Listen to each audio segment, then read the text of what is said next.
अच्छा मुराद, आप बात कर रहे थे कि इंटरनेशनल स्टैंडर्ड्स, ज़रा कोचिंग के स्टैंडर्ड्स पर भी बात करें। क्या क्या कमी है? आजकल साइंटिफिक कोचिंग का बड़ा दौर है, तो हमारे यहाँ पर उसकी भी काफ़ी कमी देखी जाती है।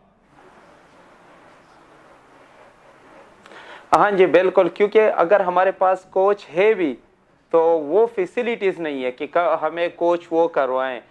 बहुत अच्छे-अच्छे जिम होने चाहिए, जिम नहीं है, अच्छा ग्राउंड होने चाहिए, ऐसे ट्रेनिंग है कोच के लिए ऐसी चीज़ें होनी चाहिए, वो हमारे पास अवेलेबल नहीं है, ठीक है? और हमारे प्लेयर के लिए प्लेयर को बिल्कुल फ्री होने चाहिए, उनको फ्री कर दो।